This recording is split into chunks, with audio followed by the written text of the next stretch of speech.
Hello, and welcome to another episode of my 30 plus decks.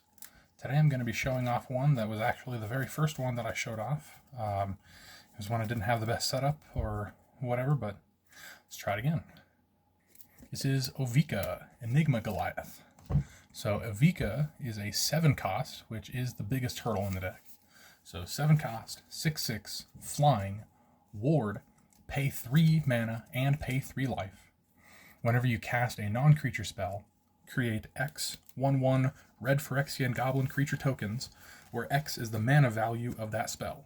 They gain haste until the end of turn. So with this, this is one of the decks that I think is one of my best. I can't say that it's my best because I've made decks that are kind of designed to beat this deck, but this deck is very good. Probably the closest thing that I have to a bracket 5. I still say that it's a solid bracket 4, 4.5. And yeah, what I'm trying to do is, let's see, I describe it as something kind of weird. I call it a goblin-made, goblin-making engine that runs on goblins. So if I can get this engine going, I will sacrifice goblins to cast spells. Casting the spell makes me more goblins, and sometimes even has me draw cards. So if I can get that going, I know that the last time that I play tested this deck, I did 3 different play tests, 3 different goldfishing tests, and the third one won by turn 6. And I only typically test out till turn 7. So if I can get something like that to happen, I think that would be awesome. And then just kind of a final little thing, because I love this about the deck. These are my sleeves. And I honestly think that this just perfectly embodies the deck. It's a whole bunch of goblins or goblin-like things. Some of them have wings, and they're just tearing apart a wizard or something like that. And yeah, it's what a brutal deck. I have yet to draw. I was just shuffling. That's 5, 6, 7. 1, 2, 3, 4, 5, 6, 7. Oof, that's so close to being an okay hand. I think I'm going to reshuffle that. Redraw. I think that if I had one mountain, I would have kept that hand. Red source. Here we go. 1, 2, 3, 4, 5, 6, 7. There we go. Let's run with it. Yeah. Start with turn 1. And let me just turn this brightness up a little bit, if I can. No, looks like it's good. Sweet. All right, let's start off with draw. All right. Let's go with a Frostboil Snarl. I will reveal an island, and so it will not enter tapped. There we go, turn 2. Draw. Let's go with a Command Tower. I'll tap 2. And I will play a Scroll Rack. Go to turn 3. Draw. Okay. Still getting consistent draw. Let's go 1 blue and Brainstorm. 1, 2, 3. I will put back, let's say, 1, 2.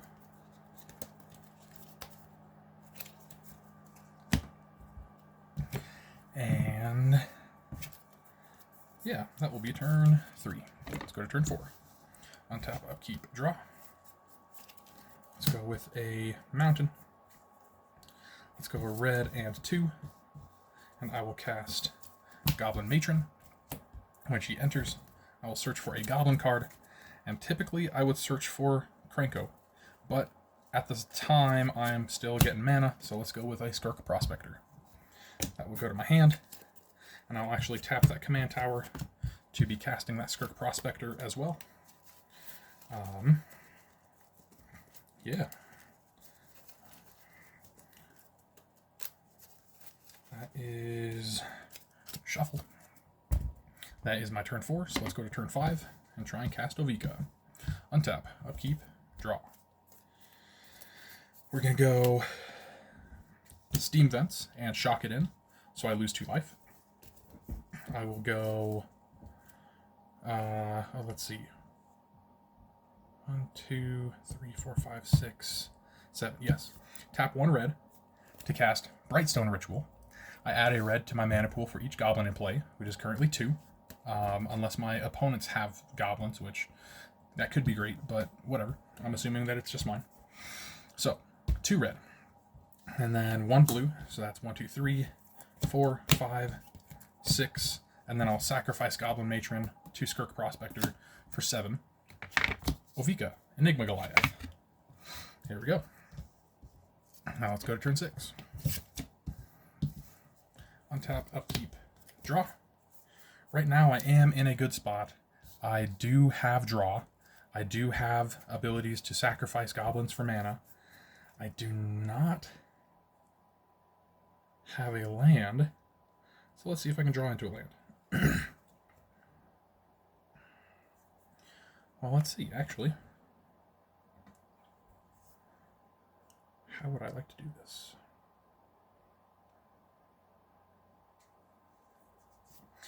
Tap 1 for a Skull Clamp. Casting Skull Clamp gets me a Phyrexian Goblin that has haste. And I can technically just tap, equip the Skull Clamp. This Goblin's dead, and I draw 2 cards. There we go. That will get me my land for the turn, which is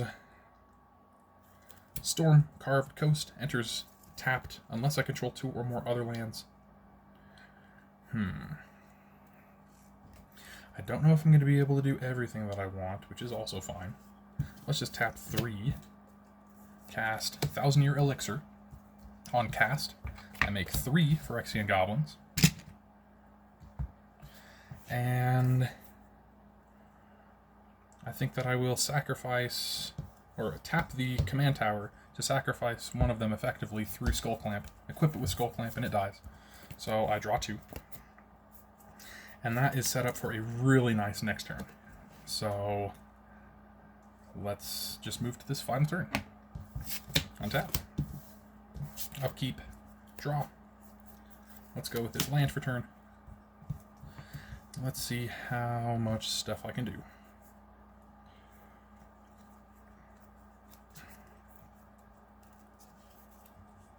Let's start off with blue, blue, and 1, 2, 3, 4.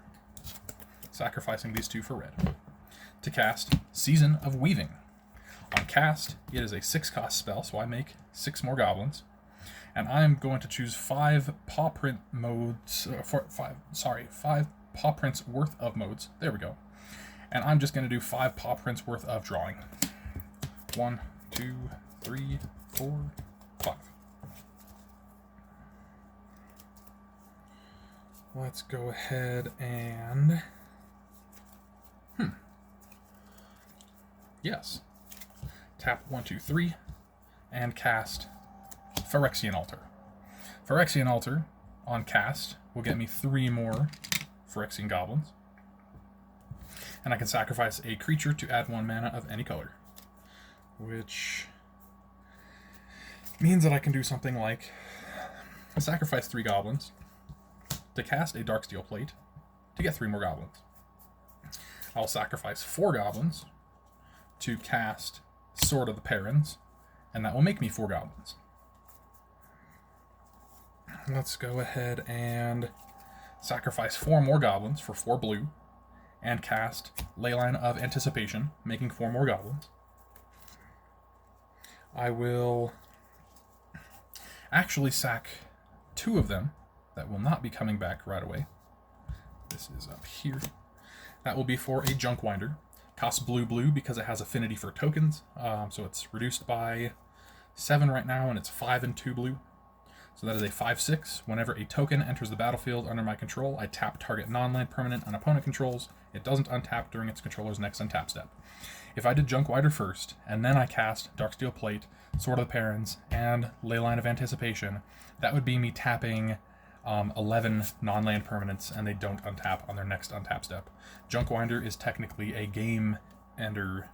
I think it's according to Architect. It's considered a game ender in this deck.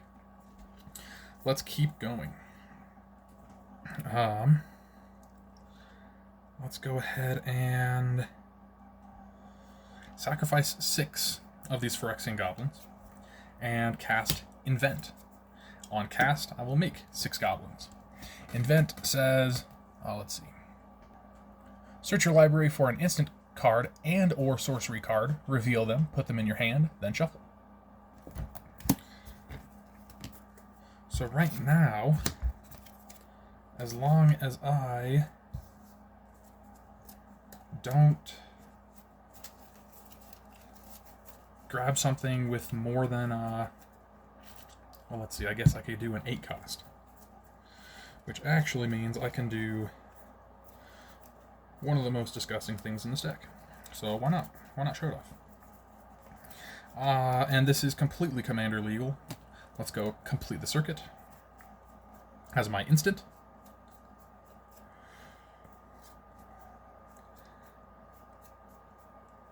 And you know what? Thinking about it, with my hand being what it is, maybe I should get something else.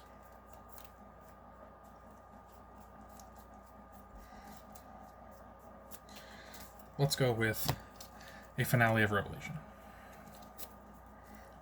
So I do believe that I have, or at least I had, a time stretch in this deck, which is take 2 extra turns, and complete the circuit plus time stretch means that I'm taking 6 extra turns.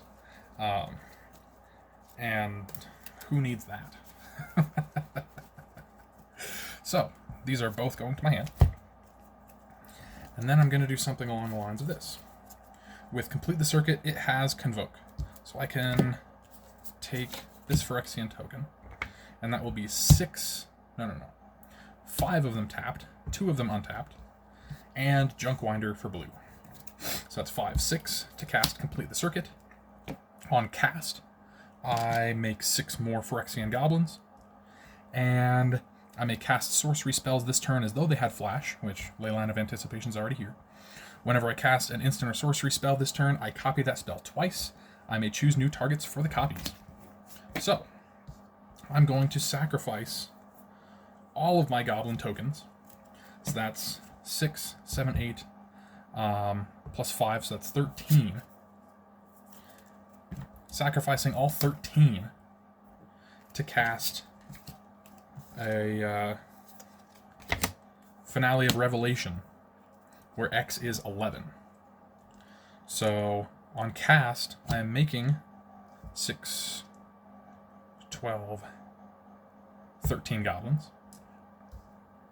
I draw X cards. If X is 10 or more, instead, shuffle my graveyard into my library, draw X cards, untap up to 5 lands, and I have no maximum hand size for the rest of the game.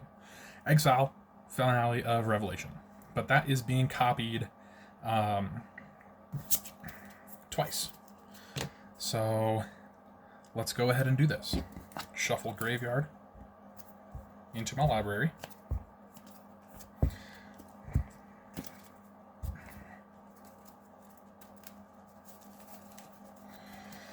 And the deck is doing exactly what I want it to do, if you did not notice. This is going to be crazy.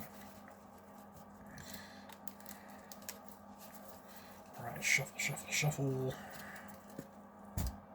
And then draw 11 cards. 1, 2, 3, 4, 5, 6, 7, 8, 9, 10, 11. Untap up to 5 lands. 1, 2, 3... You know what? Actually, 1, 2, 3, 4, 5. And that is the first one, so I still get to do that 2 more times. I will tap 1, 2, 3, 4, 5. Let's go 3 red and 2 blue. 2 blue, 3 red. And then again, that is shuffle. Draw 11 more cards. Untap 5 more land. So we'll get 5 more mana, and then a third time. So this is going to be 15 mana floating, with probably almost 40 cards in my hand. And all I need is something Impact Tremors like. Impact Tremors adjacent. That's another 1, 2, 3, 4, 5, 6, 7, 8, 9, 10, 11. Another 3 red, another 2 blue, and shuffle again. It's already shuffled, so I'm not shuffling it too terribly much, but definitely getting this bad boy shuffled.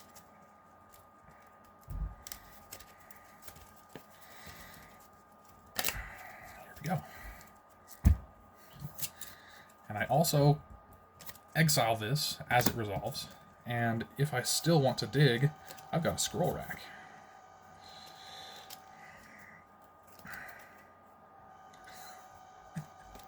Very cool, very cool. Those all work.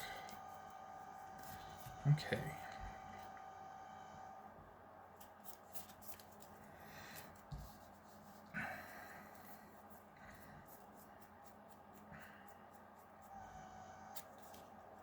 Okay. Here's how it's going to go. I will be using the floating mana. Let's go 3. Oh, let's go 2. 2 there and 1 here. So that's 3 total for a Witty Roastmaster. There's going to be red, red, and 2 for Agate Instigator, and that is Offsprung, or however that would be called. I guess I don't have that actual token, but I do have something that looks similar. So Steampath Charger token will be my second Agate Instigator. Something like Witty Roastmaster sees the Agate Instigator, and then both the Agate Instigator and the Witty Roastmaster see the Offspring token. So far that is 3 damage to my opponents. I'll just go ahead and tap 6, 7, 8.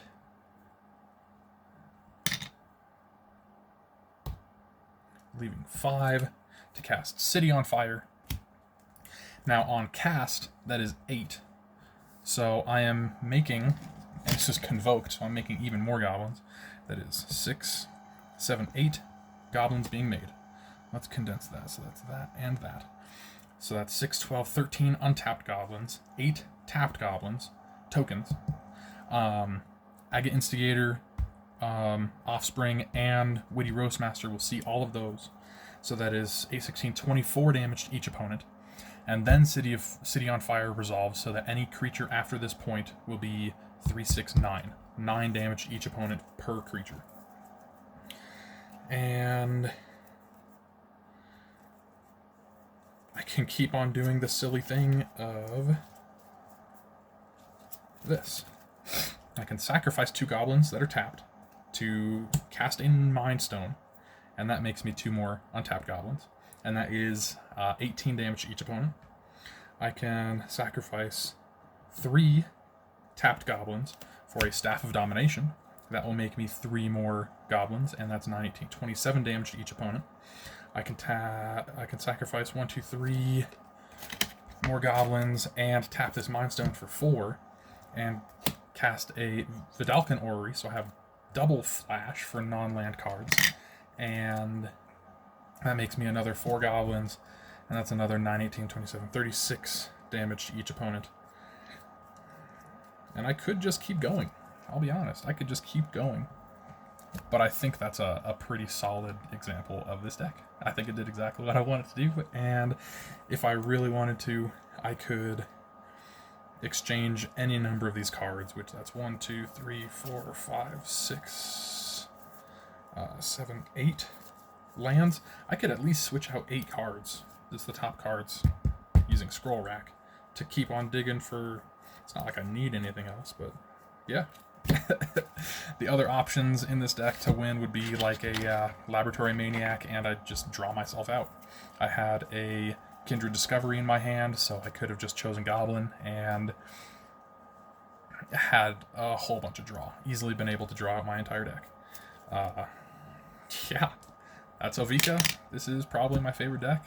Hope you guys enjoyed watching, because I definitely enjoyed playing for you. Hope you guys have a great rest of your day. Later.